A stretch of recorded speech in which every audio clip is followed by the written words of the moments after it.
Guys, जैसा कि कल होने वाली है बैंक निफ्टी की एक्सपायरी, किस तरह से उसमें कंप्लीट एनालिसिस बन रहा है, किन बातों का हमें ध्यान रखते हुए चलना है जिससे कि ट्रैप से बचते हुए एक अच्छी ट्रेड उसमें हम आइडेंटिफाई कर सकें, उस बारे में कंप्लीट एनालिसिस करने वाले हैं। और साथ ही साथ निफ्टी 50 का किस तरह से एनालिसिस बन रहा है उसके बारे में भी डिस्कशन करने वाले हैं। तो स्वागत है आपका एक और डेली एनालिसिस वीडियो में। सबसे पहले निफ्टी बैंक के चार्ट को हम 1 डे टाइम फ्रेम पे चेकआउट करते हैं, ब्रॉड माइंडसेट क्या बन रहा है उसके लिए। तो जैसा हमने वीकली एनालिसिस में डिस्कस किया था कि यहाँ पे मार्केट प्रॉपर काफी वॉलेटाइल रहा लास्ट टू लास्ट वीक, उसके बाद यहीं पे बड़ी सी कैंडल के अंदर में ही हम घूमते हुए नजर आ रहे हैं, जहां पे 5 दिन से back to back same level के आसपास हमने क्लोज किया था। सेम एक छोटी सी रेंज बनती हुई जा रही थी लास्ट वीक, जहां पे पांचों की पांचों दिन हमने इसी रेंज के अंदर में क्लोज किया था। और हमने डिस्कस यही किया था कि एक अच्छा मोमेंटम हमें जब भी मिल पाएगा जब इस रेंज के हम बाहर निकलना चालू करते हैं। इसके बीच में हमें छोटे टारगेट्स ही प्लान करते हुए चलने पड़ेंगे और यहाँ पे वॉलिटिलिटी हमें काफी ज्यादा देखने को मिलेगी। तो मार्केट ने फाइनली इसके ऊपर क्लोज करना स्टार्ट कर दिया है। इस कंप्लीट 5 दिन की छोटी सी रेंज का जो रेजिस्टेंस हमारा बना हुआ था, जिसको हम काफी दिनों से डिस्कस कर रहे थे 50,255 के आसपास,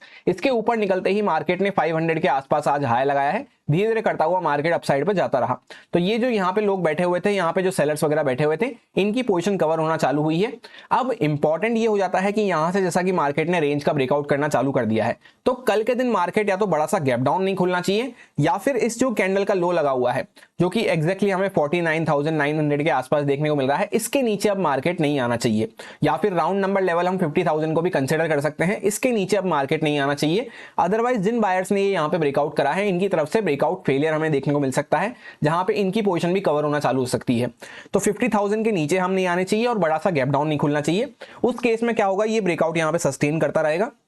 तो फिर हम धीरे धीरे करते हुए यहाँ पे market neutral to buy side पे बना रहेगा, जहां पे धीरे धीरे करता हुआ ऊपर की साइड पे मार्केट निकलता रहेगा।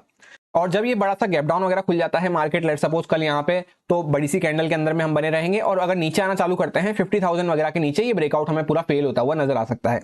सो कल एक्सपायरी के लिए सिंपल रखेंगे ब्रॉड माइंडसेट को कि यहां से मार्केट ने ब्रेकआउट करना चालू करा है। अब जब तक ये ब्रेकआउट हमें फेल होता हुआ नजर नहीं आता है, फेल किस कंडीशन में होगा, या तो बड़ा सा गैप डाउन खुल के, या फिर कुछ 50,000 वगैरह के नीचे मार्केट आना चालू करता है जब।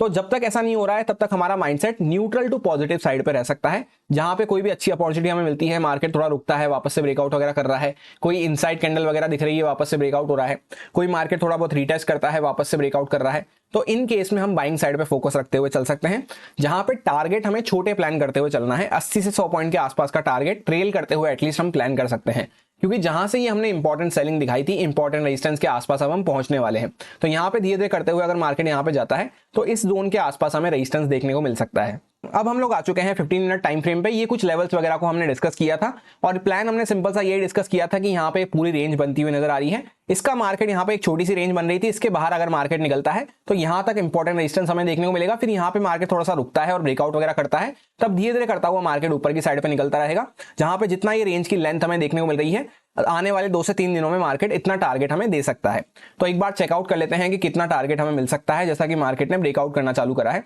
तो यहां से यहां तक अगर हम कैलकुलेट करते हैं और इसको ऊपर लगा के चेकआउट करते हैं, तो ऑलमोस्ट मार्केट यहाँ पे 800 के आसपास, 750 के आसपास तक जा सकता है, जब तक ये ब्रेकआउट हमें फेल होता हुआ नजर नहीं आ रहा है। तो इस जोन के आसपास आते आते, जैसा हमने डेली टाइम फ्रेम में भी डिस्कस करा कि यहाँ पे इंपॉर्टेंट रेजिस्टेंस भी आ जाएगा, यहीं पे पहले भी मार्केट फंसा था, तो इस जोन के आसपास आते आते हमें ट्रेल करने की जरूरत है, या फिर अच्छे से 80 से 100 पॉइंट के बाद हमें ट्रेल करते हुए चलने की जरूरत है। यहाँ पे इस जोन के अंदर में यहाँ पे रेंज का टारगेट भी हमें अचीव होता हुआ नजर आएगा। अब सपोज करते हैं कल के दिन मार्केट फ्लैट प्राइस के आसपास खुल जाता है, यहीं कहीं पे ऊपर नीचे, थोड़ा सा यहाँ पे मार्केट होल्ड करके वापस से 500 के लेवल को क्रॉस करना चालू करता है, तो इसके ऊपर कुछ पॉइंट्स का मोमेंटम हम और कैप्चर कर सकते हैं 80 से 100 पॉइंट के बाद ट्रेल करते हुए।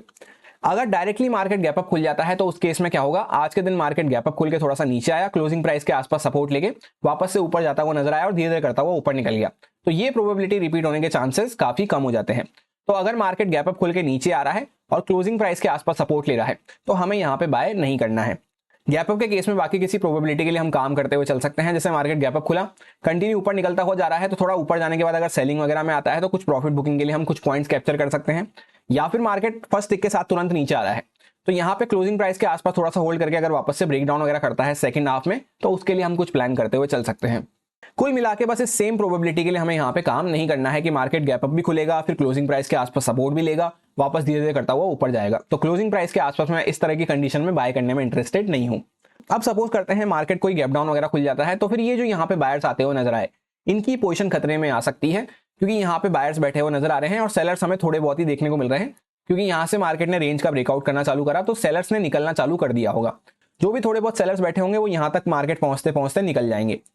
तो जो बैठे हुए हैं बायर्स बैठे हुए हैं यहाँ पे ब्रेकआउट के साथ, तो इन बायर्स की पोजीशन हम कब टारगेट कर पाते हैं, जब या तो मार्केट फ्लैट खुल के नीचे निकले, इस तरह से नीचे निकल के कुछ वापस से सेकंड प्राइस एक्शन बनाए। फर्स्ट प्राइस एक्शन में तो मैं इंटरेस्टेड नहीं हूं यहाँ पे सेल करने में, सेकंड प्राइस एक्शन बनेगा तब सेल कर सकते हैं, या फिर डायरेक्टली कोई बड़ा गैप डाउन वगैरह खुल के मार्केट नीचे निकल रहा है तब भी हम सेलिंग के लिए प्लान कर सकते हैं।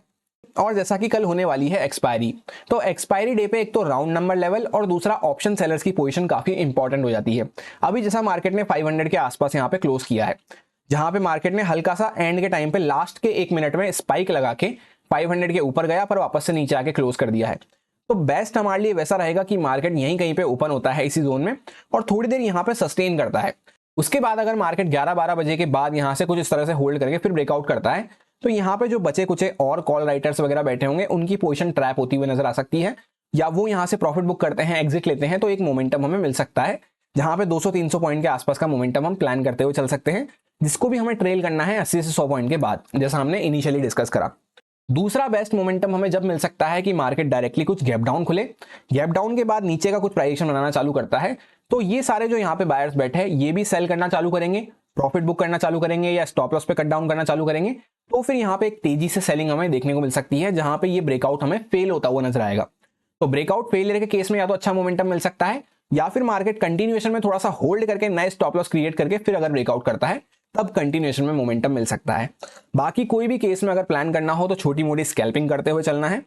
और कंडीशन किस तरह से बन सकती है वो हमने ऑलरेडी डिटेल में डिस्कस कर लिया है, और रेंज का टारगेट हमें यहाँ पे 800 के लेवल के आसपास अचीव होता हुआ नजर आएगा। बाकी सारे लेवल्स एज इट इज वही हैं, कोई भी मैंने यहाँ पे चेंजेस नहीं करे हैं। अब हम लोग आ चुके हैं निफ्टी 50 के चार्ट पे। सबसे पहले वन डे टाइम फ्रेम पे डिस्कस करते हैं। तो जैसा हमने वीकली एनालिसिस में प्लान किया था कि मार्केट ने यहाँ पे प्रॉपर वी शेप रिकवरी करी, उसके बाद मार्केट यहाँ पे हायर साइड पे ही होल्ड करता हुआ नजर आ रहा है। तो अगर यहाँ से अपर साइड पे ब्रेकआउट वगैरह करता है तो छोटे टारगेट्स हमें बाय साइड पे प्लान करते हुए चलना है, क्योंकि मार्केट इस तरह से रुकता रुकाता नए स्टॉप लॉस क्रिएट करता हुआ ही ऊपर जाएगा स्लो मोमेंटम के साथ। यही बात हमने डिस्कस करी थी, और आज के दिन मार्केट बड़ा सा गैप अप खुला, उसके बाद 500 के लेवल के आसपास एक्जैक्टली हम सपोर्ट ले रहे हैं। जहां पे जो एक्जैक्ट लो लगाया है वो हमने 500 के आसपास ही लगाया है, 499.70 के आसपास।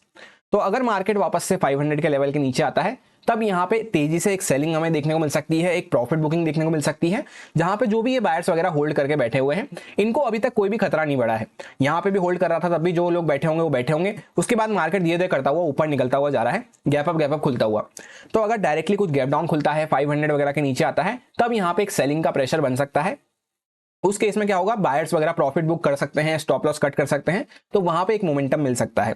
या फिर जैसे मार्केट फ्लैट खुलता है या गैप अप खुलता है तो मार्केट धीरे धीरे करता हुआ न्यूट्रल टू हमारा बाय साइड में माइंडसेट रहेगा, जहां पे मार्केट स्लो मोमेंटम के साथ ऊपर निकलता रहेगा। तो उसके लिए हम प्लान करते हुए चल सकते हैं, जैसा हमने वीकली एनालिसिस में डिस्कस किया। अब हम लोग आ चुके हैं 15 मिनट टाइम फ्रेम पे एग्जैक्ट इंट्राडे कंडीशंस को डिस्कस करने के लिए। सबसे पहले ये कुछ लेवल्स को हमने डिस्कस किया था, ये ट्रेंड लाइन यहाँ पे चलती हुई नजर आ रही थी। प्लान हमने यही किया था कि इसके नीचे जब कुछ निकलते हैं तब यहाँ पे हम सेलिंग के लिए प्लान कर सकते हैं, क्योंकि इसके आसपास हमने मल्टीपल टाइम सपोर्ट ले लिया है।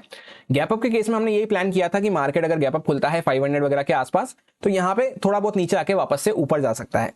लास्ट वीक से ही इस नेक्स्ट रेजिस्टेंस को हमने मार्क कर रखा था, जो कि ऑल टाइम हाई के भी ऊपर हमने मार्क कर रखा था। काफी परफेक्टली वर्क करता हुआ नजर आया। मार्केट डायरेक्टली इसके आसपास ही गैप अप खुला और फर्स्ट टिक के साथ ही सेलिंग में आया, और 500 के आसपास सपोर्ट भी मार्केट ने अच्छे लेवल पे लिया। तो लेवल्स वगैरह काफी परफेक्टली वर्क करते हुए नजर आए। दो लेवल्स के बीच में ही पूरा दिन मार्केट बना रहा। जो फर्स्ट 15 मिनट की कैंडल बनी उसके अंदर में ही पूरा दिन हम टाइम पास करते रहे, कोई भी खास बड़ा मोमेंटम तो हमें देखने को नहीं मिल पाया।